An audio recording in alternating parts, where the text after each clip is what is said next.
पकड़ कर उंगली इतना ले चलूं उस आसमान पर जहां मैंने तेरे लिए सितारों से एक घर बनाया है, दूर कहीं आसमान पर तेरे लिए खूबसूरत सा नया जहां बसाया है। एक और है। नहीं नहीं लोटन, बस। अरे बस का इंतजार तो उसने है जिसकी अपनी गाड़ी नहीं। अब बैठ मेरी ऑटो में, तू मेरी सवारी नहीं। सवारी नहीं? घोड़ा घास से दोस्ती करेगा ना तो भूखा मरेगा। अरे मौत तो मुकर्रर है सबकी, हम तो तुझ में अपनी जिंदगी देखते हैं। फिलहाल ना मेरी मॉम मुझे ढूंढ रही है और फोन में बैटरी भी चली गई। चलो।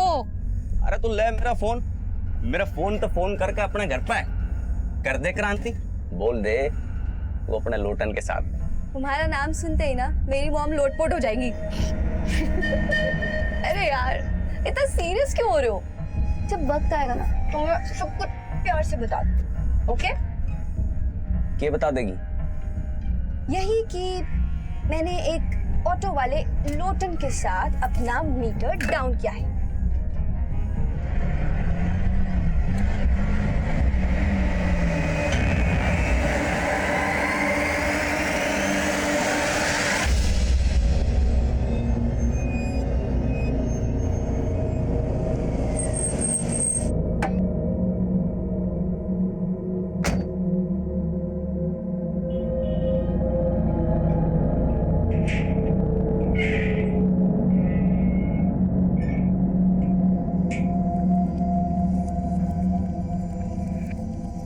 दीदी क्यों रो रही हो? मैं हूं ना तुम्हारे साथ, सब ठीक हो जाएगा। ज्यादा अंगरक्षक बनने की कोशिश ना कर और तू ये रोना धोना बंद कर ले। कल से नौकरी पे जाना है और अगली बार से उस छोरे से मिलना नहीं है, वरना इस बार उसका सर फोड़ा, अगली बार थारा फोड़ूंगा। पापा ये आप क्या कर रहे हैं? मैं जुगल को अपना पति मान चुकी हूँ। अरे बावड़ी पूंछ, थारे को पेट से कर देगा वो और छोड़ देगा। अरे ऐसे छोरों का ईमान ना होता है कोई।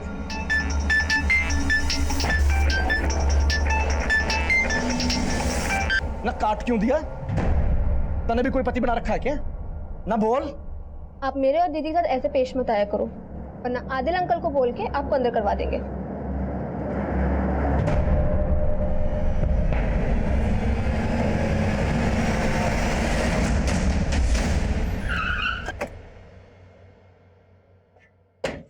जैन सर। जय सर, मंजू के फादर ने मंजू का जो मोबाइल नंबर दिया था वो 2 साल से बंद है और मैंने चेक किया कि मंजू 2 साल से अपने फादर के यहाँ करनाल में भी नहीं देखी गई है। तो 2 साल से मंजू कहाँ थी? सर, मैंने मंजू के 2 साल पुराने कॉल रिकॉर्ड चेक किए। 2 साल पहले तक मंजू एक राजवीर सोलंकी नाम के लड़के को काफी कॉल करती थी। ये राजवीर पानीपत में मंजू के साथ उसी के कॉलेज में पढ़ता था। कॉलेज का कुश्ती पहलवान था सर वो। 121, 122, दबा के कर बेटा, दबा के पेल। 123, 124। बस बापू, तेल निकल गया। अरे तेरा तेल ना आशिकी ने निकाला बेटा। मैं तुझे नेशनल चैंपियन बनाना चाह रहा था, लेकिन तू औरतों के हुस्न का चैंपियन बन बैठा। चल कर। बापू और कितना खसेगा? गलती हो गई, माफ कर देना। अरे चल, बहाने मत बना। 127, 128। सुनिए जी, वो पुलिस आई है। क्या? राजवीर के लिए पूछ रहे हैं।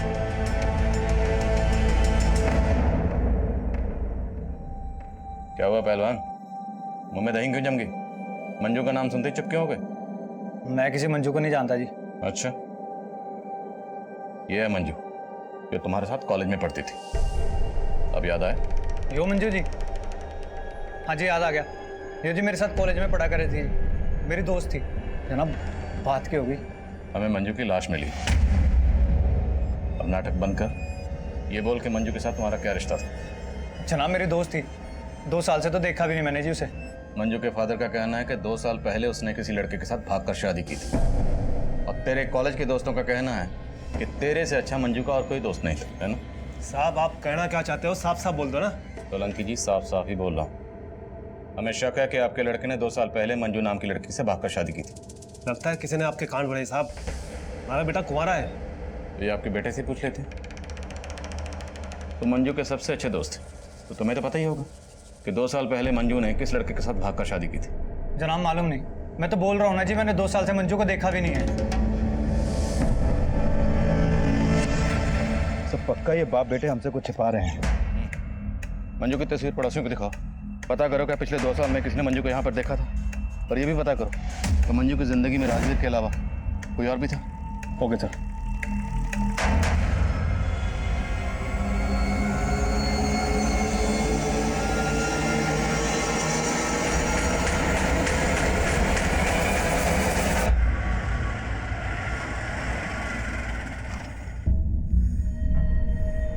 चलो बाय। बाहर से भगाएगी, अंदर नहीं लेके चलेगी अपनी मम्मी से मिलवाने। सबर रखो लोटन, पर का फल मीठा होता है ना। तो घनी नमकीन है, नमकीन और मिठाई एक साथ, कहीं बात अजमी ना हो जाए। बाय।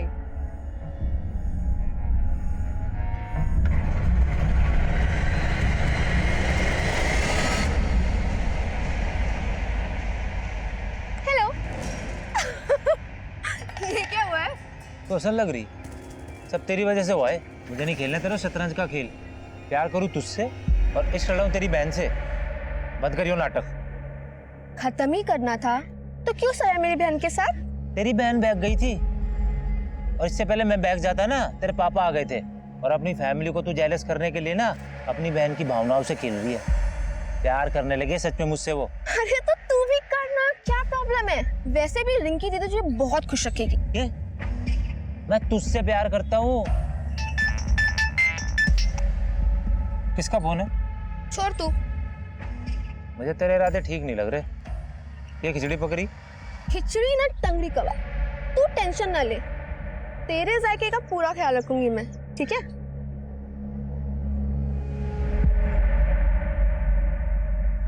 सर पिछले 2 साल से मंजू को राजवीर के घर के आसपास भी नहीं देखा गया, और राजवीर के पिछले 6 महीने पुराने कॉल रिकॉर्ड में भी मंजू का कोई दूसरा नंबर नहीं मिला। तो मंजू के माँ बाप झूठ तो नहीं बोल रहे कि 2 साल पहले मंजू किसी लड़के के साथ भाग गई थी? लेकिन सर मंजू की लाइफ में कोई ना कोई लड़का जरूर था, क्योंकि उसकी पोस्टमार्टम रिपोर्ट में यह भी सामने आया है कि मंजू 3 मंथ्स प्रेग्नेंट थी। प्रेग्नेंट? मौत की वजह? Excessive bleeding. मंजू के दोनों हाथों की उंगलियां काटी गई, जिससे ज्यादा खून बहने की वजह से उसकी मौत हो गई, और मौत के बाद उसकी बॉडी के टुकड़े किए गए। और हाँ सर, मंजू के सर पर एक चोट का निशान भी है, और उसकी मौत 16 अप्रैल की रात को हुई थी। हमें मंजू की लाश 17 अप्रैल को मिली। प्रेग्नेंट। पति कौन है उसका? सर फिलहाल मुझे राजवीर के अलावा कोई नहीं दिख रहा। एक काम करें सर, उसका डीएनए मंजू के बच्चे के डीएनए से मैच करवा के देखें। चौधरी, डीएनए रिपोर्ट आने में बहुत वक्त लग जाएगा और हमारे पास वक्त है नहीं। मंजू के पेरेंट्स का कहना है कि 2 साल पहले मंजू घर छोड़कर भाग गई थी, तो हमें पता करना है कि 2 साल तक मंजू कहाँ थी और किसके साथ थी। एक काम करो, पानीपत में जितने भी मैटरनिटी हॉस्पिटल हैं सब जगह जाओ। मंजू प्रेग्नेंट थी तो किसी न किसी हॉस्पिटल में जरूर जाती होगी। हो सकता है वहां से हमें उसके पति की कोई लीड मिले। Okay sir.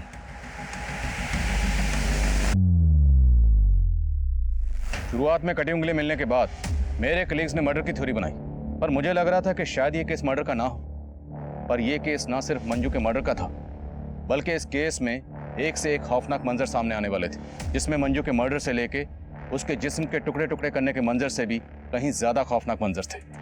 तब हम इस बात पे फोकस कर रहे थे कि मंजू का पति कौन है और मंजू के पेट में पल रहा वो बच्चा किसका था। मंजू की आपबीती में हमें मंजू के पेरेंट्स का रोल भी सस्पिशियस लग रहा था, क्योंकि उन लोगों ने मंजू की डेड बॉडी को भी क्लेम करने से मना कर दिया था।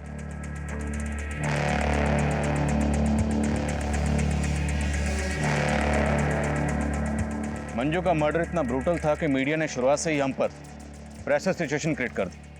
उस वक्त हमारे पास मीडिया के सवालों के कोई जवाब नहीं था, और ये सब बातें उस मुजरिम के हौसले बुलंद कर रही थी। एक गर्भवती महिला की हत्या करके उसके टुकड़े टुकड़े करके शहर में फेंक दिया जाता है, और पुलिस उस किलर के खिलाफ कोई भी सबूत नहीं जुटा पाती है। क्या ये पुलिस की नाकामी है या फिर उस अपराधी की जीत पुलिस को गुमराह करने में सफल होता नजर आ रहा है? क्या पुलिस मंजू के उस कातिल तक पहुंच पाएगी या नहीं?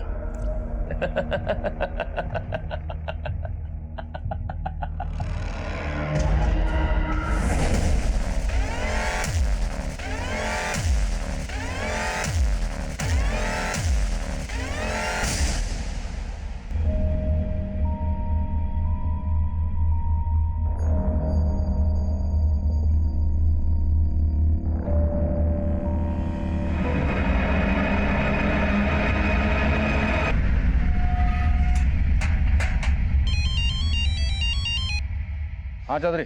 सर उस मैटरनिटी हॉस्पिटल का पता चल गया जहां पर मंजू अपना इलाज करवा रही थी। वहां से मंजू के पति के बारे में कुछ पता चला? सर मंजू के डॉक्टर ने बताया कि मंजू शादीशुदा थी। उस नंबर के कॉल रिकॉर्ड्स निकलो और उठाओ इस राजवीर को। Okay sir. मैं आपसे झूठ नहीं बोलना चाहता था, दरअसल मैं अपने बापू से डर गया था जी। तूने झूठ इसलिए बोला क्योंकि मंजू का मर्डर तूने ही किया। नहीं सर, मैंने मंजू का मर्डर नहीं किया सर। दरअसल हम दोनों ने 2 साल पहले भागकर शादी कर ली थी और मेरी शादी के बारे में बापू को कुछ भी नहीं पता था। तेरे बापू ने मर्डर किया होगा फिर? नहीं सर, वो तो कभी उससे मिले तक नहीं थे। और वैसे भी मंजू ने 6 महीने पहले मुझे छोड़ दिया था जी। मंजू 3 महीने की प्रेग्नेंट थी, तूने माँ और बच्चा दोनों को मार दिया? जनाब मैंने नहीं मारा जनाब, मैं आपको बोल तो रहा हूँ, 6 महीने पहले मुझे छोड़कर चली गई थी। उसके पेट में बच्चा था, इसके बारे में तो मुझे कुछ मालूम भी नहीं है। मंजू रहती कहाँ थी? जनाब जब 2 साल पहले हमने भागकर शादी कर ली थी तो सलोनी में एक किराए पर घर लिया था। मैं अपनी शादी के बारे में अपने माँ बाप को कुछ नहीं बता पा रहा था, इसलिए वो अकेली रहती थी और मैं अक्सर उसके पास आया जाया करता था। हाय। क्या कहा था तुमने? मैंने क्या कहा था? ये हमारा आशियाना है, लेकिन तुम तो इसे अपना गेस्ट हाउस समझते हो। तुम यहाँ सिर्फ संडे को आते हो।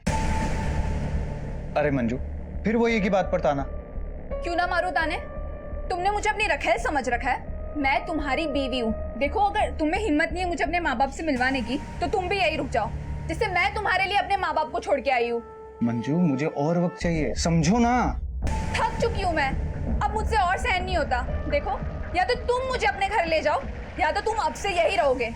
जनाब मंजू को समझाना मुश्किल होता जा रहा था, वो कुछ भी समझने को तैयार नहीं थी। मैं जब भी उससे मिलने जाता था तो हमारे बीच में आपस में झगड़ा हो जाता था, लेकिन मंजू भी कम नहीं थी सर। उसने मेरी एब्सेंस में एक लड़के के साथ दिल लगा लिया था। अच्छा, एक और झूठ?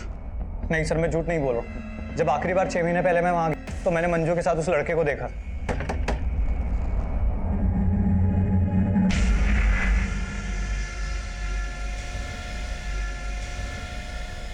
मंजू, कौन था ये लड़का? यहाँ क्या कर रहा था? दरवाजा खोलने में इतना टाइम क्यों लगाया? ये बोल के तुम कहना क्या चाहते हो? जनाब उस दिन बात इतनी बिगड़ गई थी कि हमने आपस में बात करनी बंद कर दी थी और उसके बाद मैंने आना जाना भी वहां बंद कर दिया था। लेकिन हो ना हो सर, उस लड़के के साथ उसका कोई ना कोई तो चक्कर था ही, और वो बच्चा पक्का उसी का ही है। मेरा बच्चा नहीं है सर वो। कौन था वो लड़का? सर उस लड़के को मैं जानता नहीं, उसे पहली और आखिरी बार मैंने वहीं पर देखा था, लेकिन सर वो बच्चा मेरा नहीं था सर।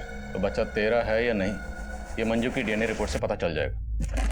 मंजू और राजवीर सलोनी में जिस घर में रहते थे उस घर पर जाओ, हो सकता है मंजू का मर्डर वहीं हुआ और बाद में बॉडी को डंप किया गया। Okay sir. सर पानीपत कनाल के बीच एक औरत की लाश मिली है, उसकी उंगलियां भी कटी हुई हैं।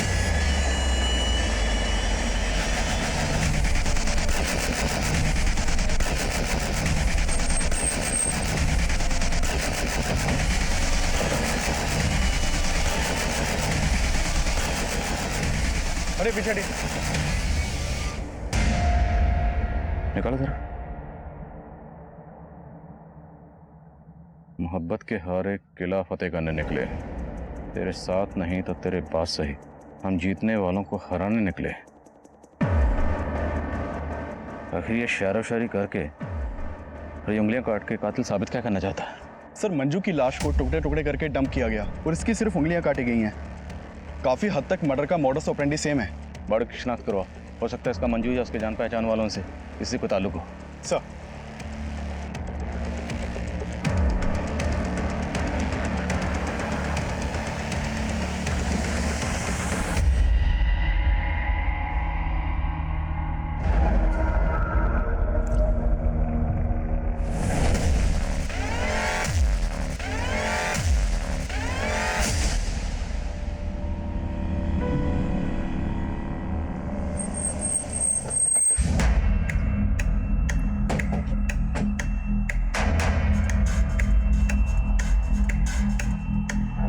थोड़ा सा।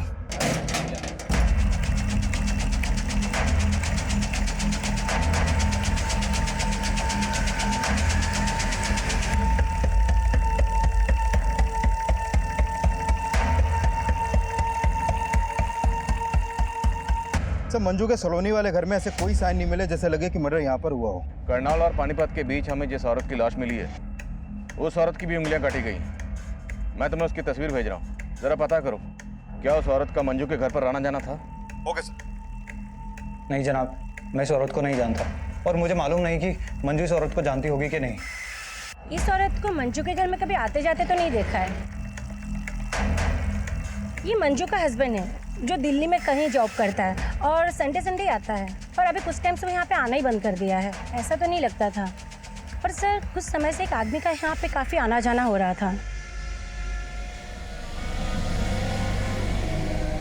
राजवीर भी वही कह रहा था जो पड़ोसन कह रही है कि मंजू का किसी के साथ अफेयर था। पड़ोसन और राजवीर से उस लड़के का स्केच बनाओ और मंजू के करंट नंबर के कॉल रिकॉर्ड्स निकलो। हो सकता है उस लड़के के बारे में कुछ पता चले और इस औरत की पहचान पता करो, क्योंकि हो सकता है मंजू और इस औरत दोनों का कातिल एक ही हो। सर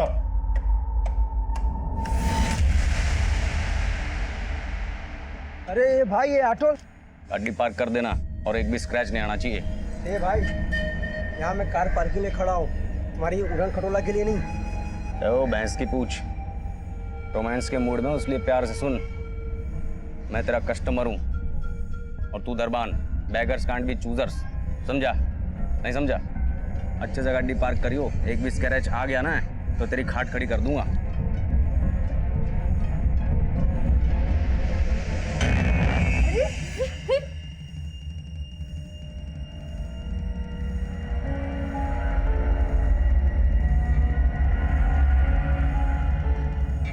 बेटा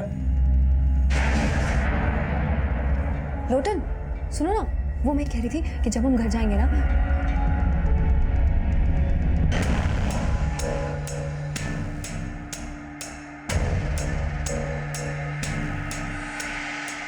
Excuse me, ma'am. What can I bring for you? 1 paneer chili and guava meri. And for you, sir? I mean, आप क्या लेंगे? I would like to have a crisp thin roll stuffed with mashed potatoes and peas with a pinch of salt and turmeric, and yeah, garnish with curry leaves and serve it with a red lentil soup and a white sauce made of coconut. Please make it fast. Excuse me, sir. क्या है ये? Red dosa ले आ। Okay. Sir Rajveer और मंजू के पड़ोसन ने जो sketches बनवाए हैं वो दोनों स्केचेस एक ही आदमी के हैं। पता लगाओ कौन है ये। सर चौधरी, ये भी चेक करो कि वो पड़ोसन कहीं राजवीर के कहने का ये बयान तो नहीं दे रही। Okay sir.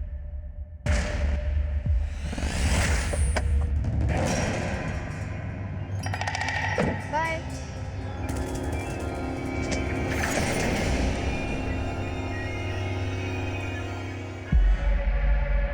अच्छा, इस गाड़ी वाले के चक्कर में तुमने मेरा टक्का अपनी बहन से बिड़ा रखा है?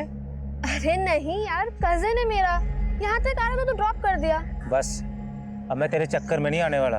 बता तेरी बहन क्या बोली कि मुझे सच में भगा के ले जा। अरे वाह, ये तो बहुत अच्छी बात है यार। प्रॉब्लम क्या है?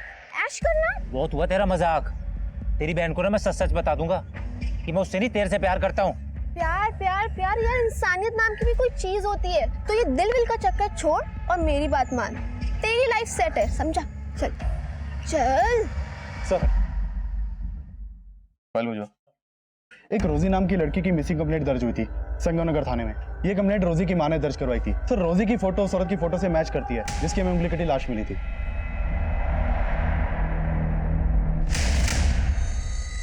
लो बेटा, दूध पी लो। नानी, मम्मी कब आएंगी?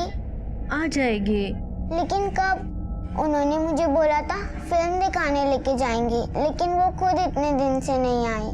बोलो ना नानी, मम्मी कब आएंगी? बेटा आ जाएगी।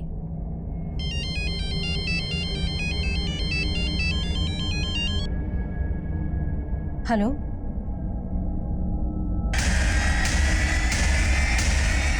क्या?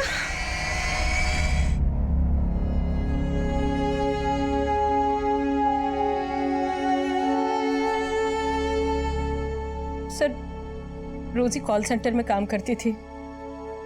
2 दिन पहले मैंने उसे आखिरी बार देखा था, तब वो कॉल सेंटर जाने के लिए घर से बाहर निकल रही थी। अच्छा माम, मैं चलती हूँ। बाय बच्चा। मम्मा, मैंने आपको बोला था ना मुझे कार्टून फिल्म देखने जाना है सिनेमा में। हाँ बेटा, चलेंगे पक्का। लेकिन कब मम्मा? बेटा नेक्स्ट संडे। अभी मुझे ऑफिस के लिए लेट हो रहा है और मेरे पीछे से नानी को परेशान मत करना। मेरा अच्छा बच्चा है ना। बाय बाय माँ। सर उसके बाद रोजी का कुछ पता नहीं चला। अगली सुबह वो कॉल सेंटर से वापस ही नहीं आई, ना ही उसका फोन लग रहा था। लेकिन आपने संतनगर पुलिस स्टेशन को ये नहीं बताया कि रोजी कौन से कॉल सेंटर में काम करती थी। रोजी कहाँ काम करती थी उसने मुझे कभी नहीं बताया। आपकी बेटी कहाँ काम करती थी ये आपको नहीं पता, और आपने कभी पूछा भी नहीं उससे? सर मैंने कई दफा उससे कहा था कि अपने कॉल सेंटर का पता घर में छोड़ दे।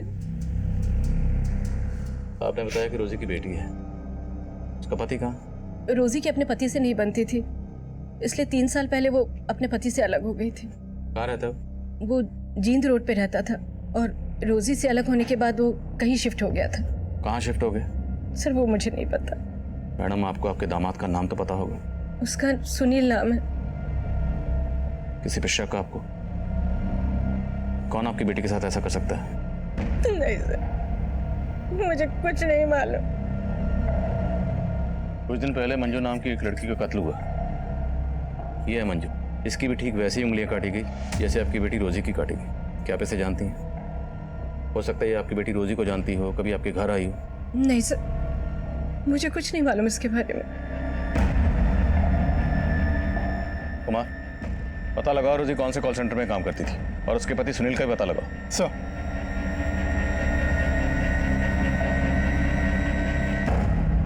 पुलिस ने उस दूसरी औरत की पहचान कर ली है जिसकी हाल ही में उंगली कटी हुई लाश मिली थी। लेकिन मंजू मर्डर केस की तरह ही पुलिस रोजी के इस मर्डर केस में फिलहाल कोई भी पुख्ता सबूत नहीं इकट्ठा कर पाई है और नाकामयाब नजर आ रही है।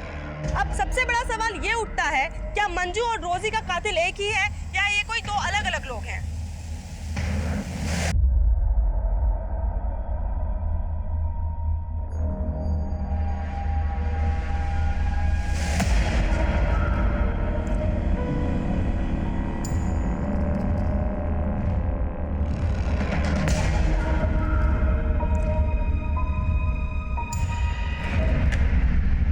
सर हमें मंजू के नए नंबर के कॉल रिकॉर्ड में एक नंबर मिला है जिसका फोटो उन स्केचेस से मैच करता है जो राजवीर और मंजू के पड़ोसन ने बनवाए थे।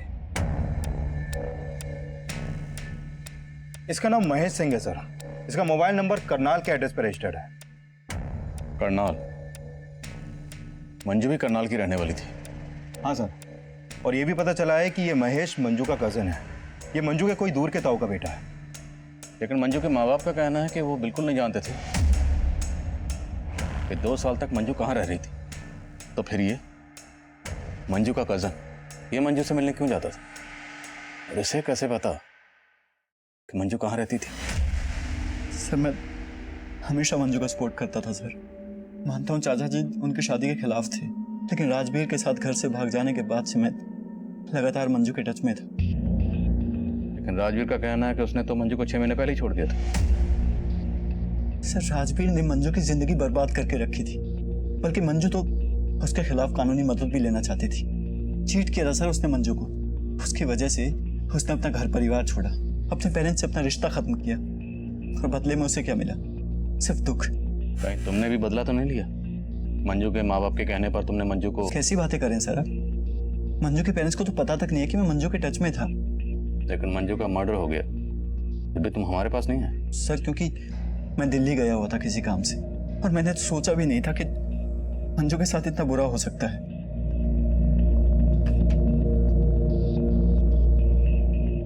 इसे जानते हो? नहीं सर, और वैसे भी मैं पानीपत में कम ही आता था। मंजू ने कभी तुम्हें कुछ ऐसा बताया कि तुम्हें अजीब लगा? सर मंजू ने राजवीर के अलावा कभी किसी की बुराई नहीं की। मुझे लग रहा है शायद राजवीर ने ये कांड किया है, क्योंकि मेरी नजर में वही एक ऐसा लड़का है जो किसी भी हद तक जा सकता है।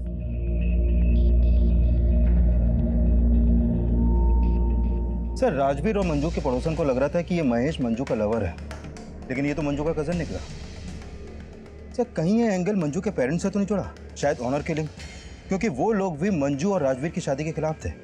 अगर एंगल वाकई ऑनर किलिंग का है तो फिर राजवीर का बाप भी हमारा स्ट्रॉन्ग सस्पेक्ट है।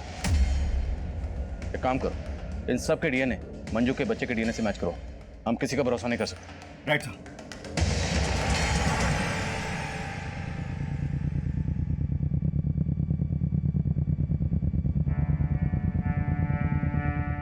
मंजू पापी नहीं थी। क्या बकवास कर रही हो? सच बोल रही हूँ, आपने तो उसे भुला ही दिया था, लेकिन मैं 2 साल से मंजू की शक्ल देखने के लिए तरस रही थी। और आपने मुझे मंजू से दूर रखा। टुकड़े टुकड़े करके किसी ने उसे जानवर की तरफ फेंक दिया और आखिरी बार में उसे कलेजे से लगा के रो भी न पाई। मंजू हमारा अतीत थी, वो 2 साल पहले ही हमारे लिए मर चुकी थी। अब उसकी जगह हमारी यादों में भी नहीं होनी चाहिए।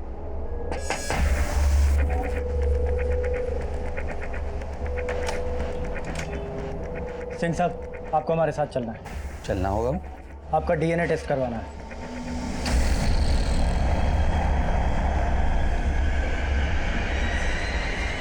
राजवीर,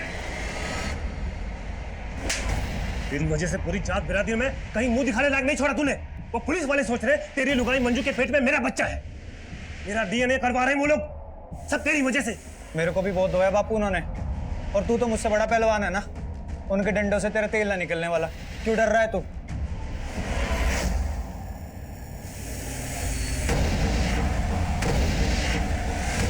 जब मियाँ बीवी राजी तो क्या करेगा काजी?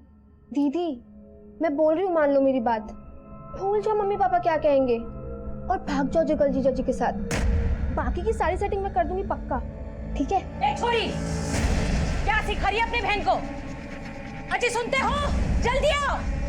क्या सिखा रही है? हाँ, बोल क्या सिखा रही है? देखो क्या, क्यों चिल्ला रही हो? ये दोनों बहनें मिलकर क्या प्लान बना रही है? ये उस लड़के को जीजा जी बोल रही है और इसे बोल रही है उसके साथ भाग जा। मैं ऐसे कैसे भाग जाएगी? मैं क्या बावली पूछूं?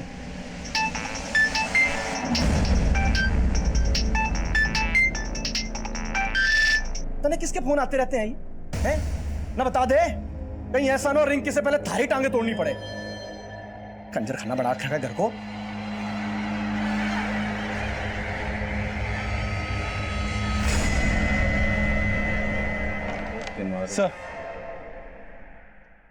सर रोजी के कॉल रिकॉर्ड में मंजू या मंजू से जुड़े किसी भी इंसान का नंबर नहीं मिला। रोजी के बैकग्राउंड में कोई लवर? फिलहाल तो ऐसा कुछ सामने नहीं आया। सर रोजी के कॉल रिकॉर्ड में किसी कॉल सेंटर का नंबर भी नहीं मिला। पर रोजी की माँ का कहना है कि रोजी कॉल सेंटर में काम करती थी। सर मैंने रोजी की कॉल रिकॉर्ड अच्छे से स्टडी की है। अक्सर रात के वक्त रोजी का फोन रेड लाइट एरिया में एक्टिव रहता था।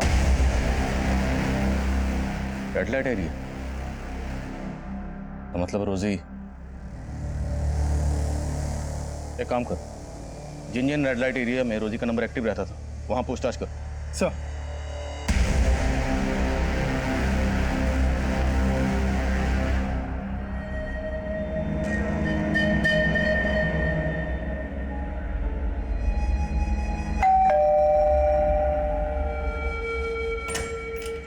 मम्मी, ये मेरा दोस्त लोटन। नमस्ते। Lotan, strange name. जी, यो नाम मेरी मम्मी ने दिया है जी। अच्छा, प्लीज कम, हैव सीट।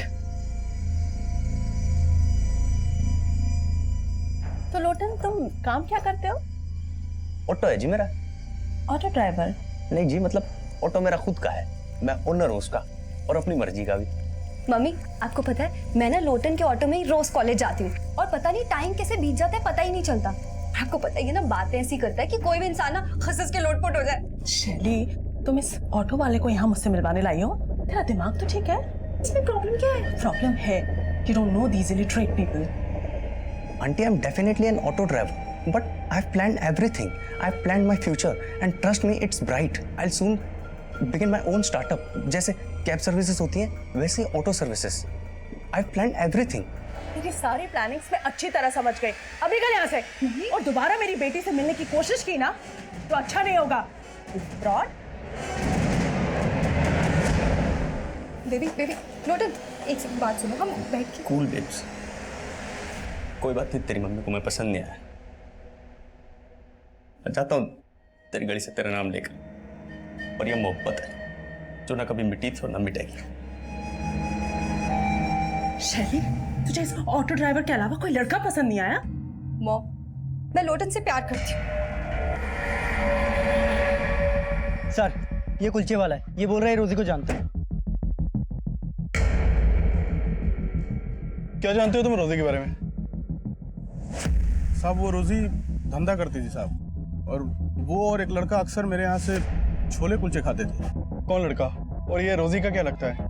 दल्ला था साहब उसका, वो सोनू नाम था उसका। सोनू? कहाँ मिलेगा सोनू? ये जो रोजी का मर्डर हुआ है ना जब से साहब, वो यहाँ दिखा ही नहीं फिर। कहाँ रहता है वो मुझे नहीं मालूम है। ये मेरे मोबाइल में सब उसकी एक फोटो थी। ये है सर।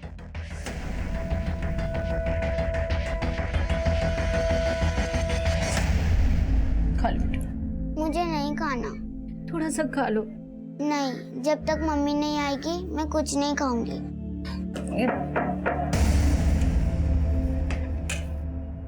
ये क्या बोल रहे हैं आप साहब? रोजी ऐसी लड़की नहीं थी। जरूर आपको कोई गलतफहमी हुई है। हमें कोई गलतफहमी नहीं हुई है। आपकी बेटी रोजी किसी कॉल सेंटर में काम नहीं करती थी, बल्कि वो एक प्रोस्टिट्यूट थी। और ये सोनू, ये उसके लिए ग्राहक लाता था। सर ये तो सुनील है, रोजी का पति। सुनील? जी। रोजी का पति? जी, यही सब गलत काम करता था सर, इसलिए रोजी ने इसे छोड़ रखा था। जरूर इसी ने मजबूर किया होगा मेरी बेटी को। रोजी ऐसी नहीं थी सर। अच्छा, ये सुनील उर्फ सोनू आजकल है कहाँ? कुछ तो आइडिया होगा आपको? सर मुझे नहीं मालूम।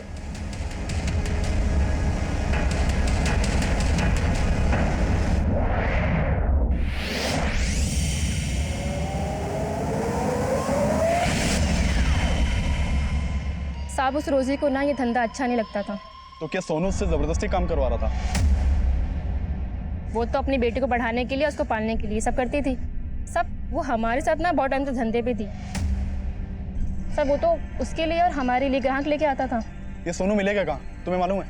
उसका फ़ोन तो कई दिन से लग नहीं रहा है, लेकिन हाँ, उसका एक दोस्त है जाकिर, उसके घर पे उसका आना जाना था। जाके उससे बात करो। कहाँ रहता है जाकिर?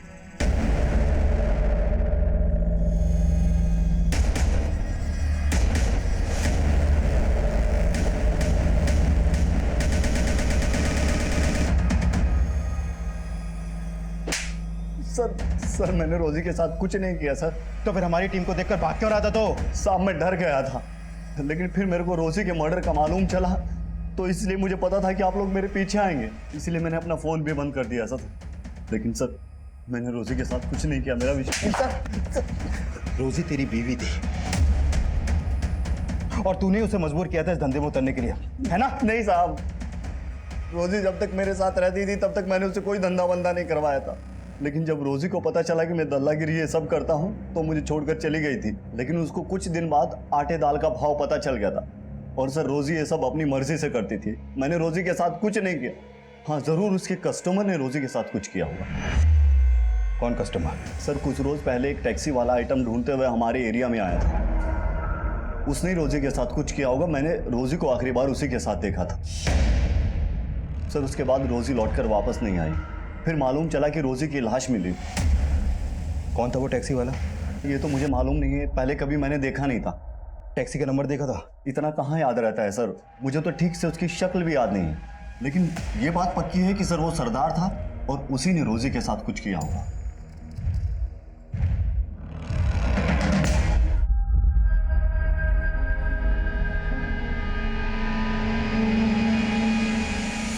सर सोनू ने जिस एरिया में उस टैक्सी वाले को देखा था वहां पर कोई सीसीटीवी है ही नहीं।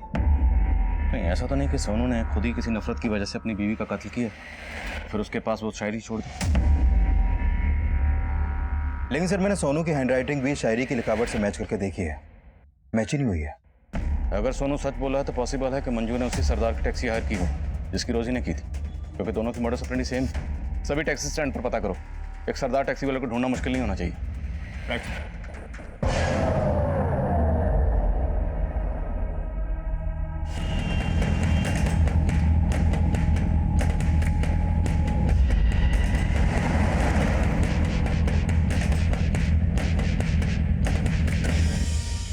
सर मैंने पानीपत और आसपास के एरिया के लगभग सभी टैक्सी स्टैंड्स में चेक किए, लेकिन ऐसा कोई भी सरदार नहीं मिला जिसकी एक्टिविटी सस्पिशियस हो और वो टैक्सी चलाता हो। पॉसिबल है कि वो टैक्सी वाला सरदार हो ही, बल्कि किसी ने सरदार के गेटअप में पहले मंजू का और बाद में रोजी का मर्डर किया। सर हमें कुछ पता चला रिंकी का? नहीं कुछ पता चला, उधर क्या है सब जगह। कल 8 बजे। हाँ अरे चौधरी साहब, कुछ परेशान लग रहा? नहीं आदिल साहब कुछ नहीं। पक्का ना? हाँ। पहले कुछ बात हो तो बताइएगा।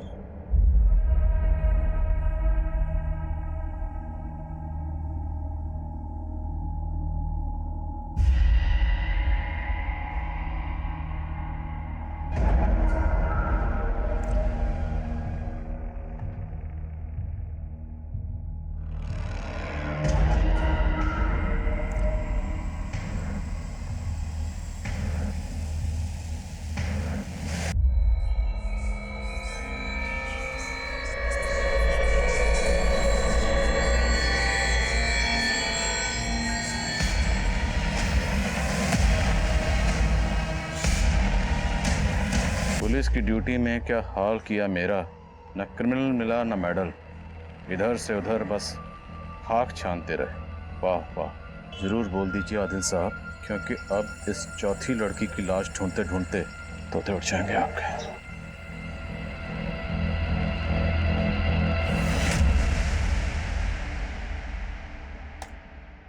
सर इस फुटेज में तो ये सरदार उस बॉक्स को रखता हुआ दिखाई दे रहा है, मतलब इसी सरदार ने वो कटी हुई उंगलियां आपके घर के गेट पे रखी। और सर रोजी के साथ जो टैक्सी ड्राइवर देखा गया था वो भी एक सरदार था।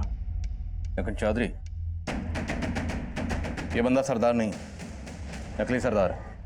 इसने भेस बदला हुआ है और ये जो भी है मुझे चैलेंज कर रहा है। हाँ कुमार। सर आपके नाम पे एक लेटर आया है और उसके ऊपर पोस्टमार्टम रिपोर्ट लिखा हुआ है।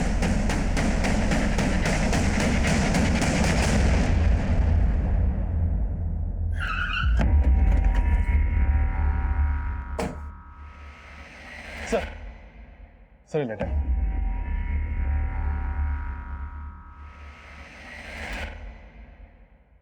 आदिल साहब, ये उस चौथी लड़की की पोस्टमार्टम रिपोर्ट है जिसकी उंगलियां आपको आपके घर पे मिली होंगी। इस लड़की की मौत एक्सेसिव ब्लीडिंग की वजह से हुई। उसके बाद उसकी 10 की 10 उंगलियां काट दी गई। मौत 7 मई की रात को हुई और उसी रात आपके मोहल्ले की एक लड़की गायब हुई।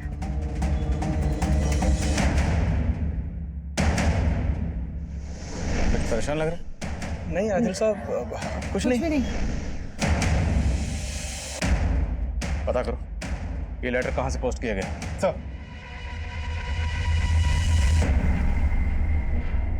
सब जगह देख लिया उसको, है ही नहीं वो कहीं पे। समझ नहीं आ रहा कहां ढूंढे उसको जाके।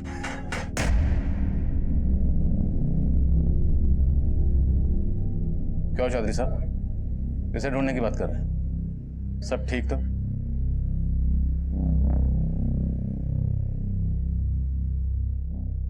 रिंकी कहाँ है? आदिल साहब, समझ में नहीं आ रहा किस मुंह से बोलो। बोलिए क्या बात? रिंकी एक लड़के के साथ भाग गई। किस लड़के के साथ? जुगल के साथ। एक नंबर का लफंगा है। अब ना उसका फोन मिल रहा है और ना ही रिंकी का। कहाँ रहता है जुगल?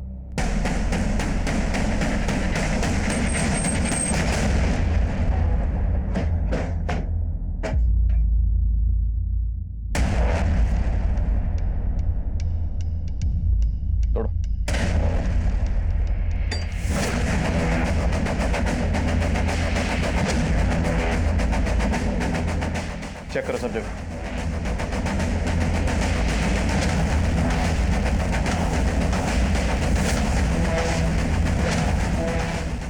सर यहाँ तो कुछ भी सस्पिशियस नहीं मिला। चौधरी, हो सकता है जो मुझे चैलेंज कर रहा है वो ये जुगल ही हो। रिंकी और जुगल दोनों के कॉल रिकॉर्ड्स अच्छे से स्कैन करो। Okay sir. हाँ कुमार। सर वो लेटर एक सरदार ने पोस्ट किया है।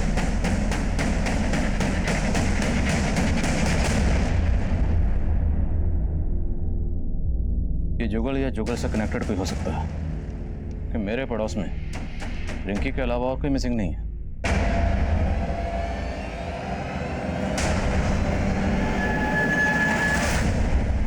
सर रिंकी का फोन पानीपत बस अड्डे के पास बंद हुआ था, लेकिन जुगल का फोन रिंकी का फोन बंद होने के 4 घंटे बाद उसके घर वाले एरिया में ही बंद हुआ था। जुगल के कॉल रिकॉर्ड्स में कुछ सस्पिशियस? सर जुगल ने लास्ट कॉल एक सुबोध नाम के लड़के को किया था। ये उसका फोटो है सर। सर मैंने इस सुबोध के भी कॉल रिकॉर्ड चेक किए हैं। सर ये सुबोध रिंकी की छोटी बहन बानी को भी बहुत कॉल करता था। पूछताछ करो जरा सुबोध से।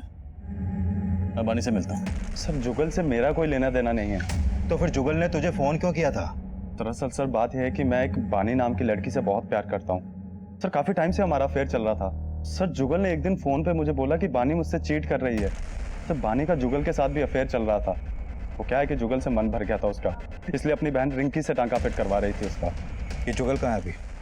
अंकल वो मैं जुगल को प्यार नहीं करती थी, लेकिन वो लड़का अच्छा था। इसके लिए मैंने सोचा कि दीदी को उसके साथ, लेकिन मैंने जैसा सोचा था ना वैसा कुछ भी नहीं हुआ। मुझे तो सही उम्मीद नहीं थी बानी। तू जुगल से प्यार करती थी और तूने मुझे धोखा दिया। नहीं दीदी, ऐसा कुछ भी नहीं है जैसा आप सोच रहे हो। आपको जरूर कोई गलतफहमी हुई है। कोई गलतफहमी ना हुई। मैंने रिंकी को सब कुछ सच सच बता दिया है। सुबोध, उसका जुगल से क्या कनेक्शन? जुगल ने सुबोध को भी मेरे खिलाफ बोल दिया था। मेरे घर के बाहर कटी हुई उंगलियां मिली किसी लड़की की, और हमें शक है कि शायद वो उंगलियां रिंकी की हैं। क्या क्या बात कर रहे हैं खान साहब? बानी, बोलो, जुगल कहाँ? अंकल मैं आपको सच में बोल रही हूँ, मुझे नहीं पता जुगल कहाँ है।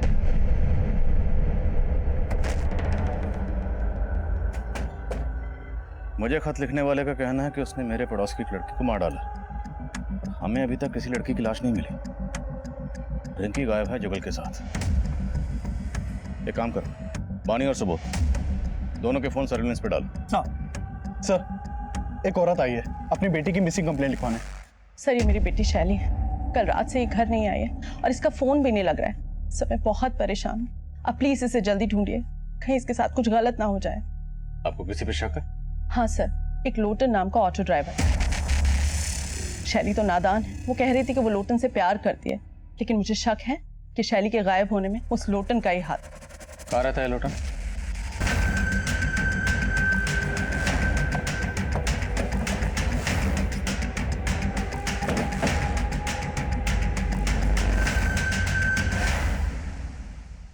ताला तोड़वाओ।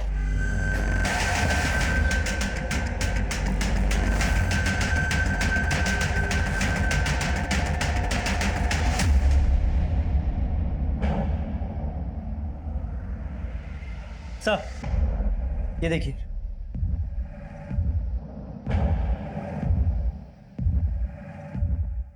सर ये देखिए, यहां पर भी ब्लड के ट्रेसेस हैं, लेकिन सर ये ब्लड सूखा है, जबकि लोटन की बॉडी पर जो ब्लड है वो बिल्कुल फ्रेश है। ये ब्लड किसका है?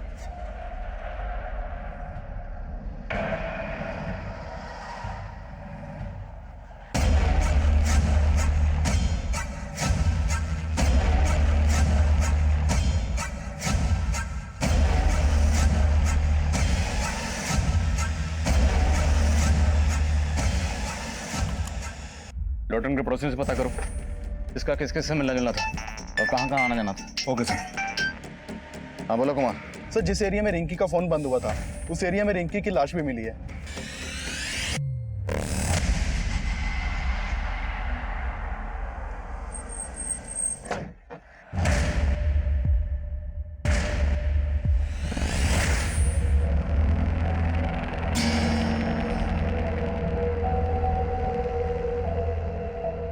तेरे कूचे में कटी उंगलियां फेंक के हम सीना तान के निकलते हैं। मैं वो हूं जिसका आप तसव्वुर भी नहीं कर पाएंगे। बहुत पापड़ बेलने पड़ेंगे आदिल साहब, मुझे नहीं, मच्छर पकड़ो।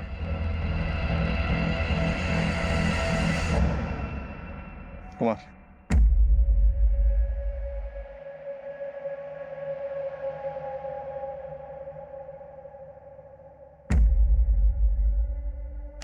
सर हमने जिन जिन सस्पेक्ट्स के डीएनए करवाए थे उनकी रिपोर्ट आ गई है। सर मंजू के बच्चे का डीएनए महेश के डीएनए से मैच करता है। हाँ सर, मैं मंजू का कज़न हूँ, लेकिन साथ ही साथ उसे पसंद भी करता था। फिर हमें अचानक एक दिन पता चला कि वो पेट से है। सर मैंने मंजू को कई बार बोला कि वो अबॉर्शन करवा ले, लेकिन वो नहीं मानी सर। लेकिन इसका मतलब ये नहीं है सर मैं उसे मार दूंगा। नहीं सर, मैंने मंजू को नहीं मारा सर। जुगल, सुबोध और महेश ये सभी हमारे स्ट्रॉन्ग सस्पेक्ट्स थे, लेकिन इनमें से किसी का भी इन मर्डर्स में कोई हाथ नहीं था। और हमें पक्का यकीन था कि कातिल जो भी है उसका शैली और लोटन से कोई ना कोई कनेक्शन जरूर है। इसलिए हमने इस केस की हर बारीक से बारीक चीज को रिविजिट करना शुरू किया और एक नया नतीजा सामने आया। सब पूछताछ में पता चला है कि लोटन का एक चरण नाम का दोस्त हुआ करता था जो टैक्सी चलाता था और वो लोटन के साथ ही रहता था, लेकिन कुछ टाइम पहले उसने लोटन का घर छोड़ दिया था। सर ये चरण लोटन की हत्या के बाद से गायब है। और कोई खबर? सर चरण के बारे में ये पता चला है कि वो यूपी का रहने वाला था और आईपीएस की तैयारी कर रहा था। और ये भी सामने आया है कि ये चरण मंजू के ही कॉलेज में पढ़ता था, वो उससे 2 साल सीनियर था। सर लोटन के एक ऑटो वाले दोस्त से चरण के एक ठिकाने का पता चला है। मैंने अपनी एक टीम को भेजा है वहाँ पर।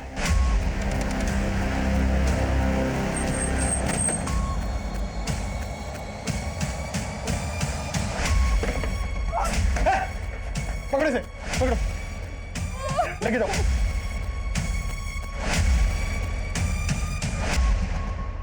लाइफ बहुत स्ट्रेंज है आदिल साहब। आदमी जो सोचता है वो कभी होता नहीं है। मैंने जो आईपीएस बनने का सपना देखा था, अगर आज वो पूरा हो गया होता ना, तो आज औहदे में मैं आपसे ऊपर और आप मेरे से नीचे होते। हरियाणा के हर्ष राठौर जी जैसा बनना चाहता था। आईपीएस मैंने एग्जाम भी दिए थे, 4 बार फेल हुआ सर। तो 4 बार क्या, 6 बार भी अगर फेल हुआ होता, तेरी इस फेलियर का इन मर्डर से क्या ताल्लुक है? मेरे इस फेलियर का उन मर्डर से ताल्लुक है, क्योंकि इसी फेलियर की वजह से ना मैंने बहुत कुछ खोया है। मंजू को भी बहुत प्यार करता था मैं मंजू से, लेकिन मंजू को तो राजवीर पसंद था ना। सब कुछ भुला के मैं आईपीएस की तैयारी में लग गया। मैंने एग्जाम्स भी दिए थे, पता नहीं उन लोगों को क्या हुआ, मुझे फेल कर दिया। इसलिए मजबूरी में मुझे टैक्सी ड्राइवर बनना पड़ा। फिर एक दिन मुझे मंजू मिली। मैं कॉलेज के दिनों से तुमसे बहुत प्यार करता हूँ। अगर तुम हाँ करो तो हम लोग शादी भी कर सकते हैं। नहीं चरण, मैं अपनी जिंदगी किसी और के नाम कर चुकी हूँ। मतलब राजवीर फिर से? राजवीर नहीं, महेश। महेश का नाम सुन के ना मेरा दिमाग घूम गया था। अपने ही कजन के साथ, छी! अरे 3 महीने का बच्चा था उसके पेट में, पता है? मेरा इतना दिमाग घूम गया ना, मैंने उसकी गर्दन पकड़ के ऐसे दीवार में दे मारा। मैंने उसे मार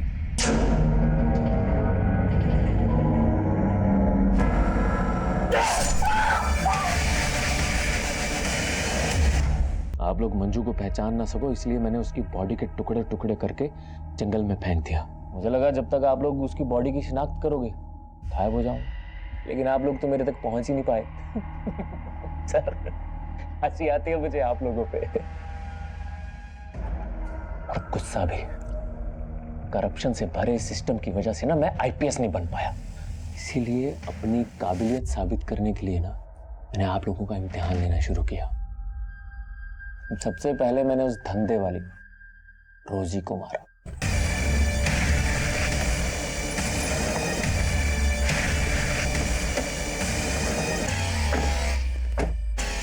ये कहाँ लाए हो तुम मुझे? जो मारने के लिए। चल। ये क्या कर रहे हो? चल। क्या कर रहे हो? तू लाश के पास गाजर खाकर क्यों फेंकता था? चैलेंज था सर। आप पुलिस वाले हैं तो थोड़ा चैलेंज तो बनता है ना, लेकिन आप तब भी नहीं पकड़ पाए। फिर मैंने आपको दूसरा चैलेंज दिया। रिंकी टैक्सी का वेट कर रही थी, मैंने उसे भी उठा लिया और ये क्या कर रहे हो? बड़ा मजा आ रहा था मुझे आप लोगों के दिमाग के साथ खेलने में, लेकिन साला दिल के चक्कर में हार गया। वो लोटन था ना, साला बार बार मुझे चिढ़ाता था शैली का नाम लेके। मैंने सोच लिया कि अगर मंजू नहीं मिली तो क्या हुआ, इसकी शैली को छीन लूंगा।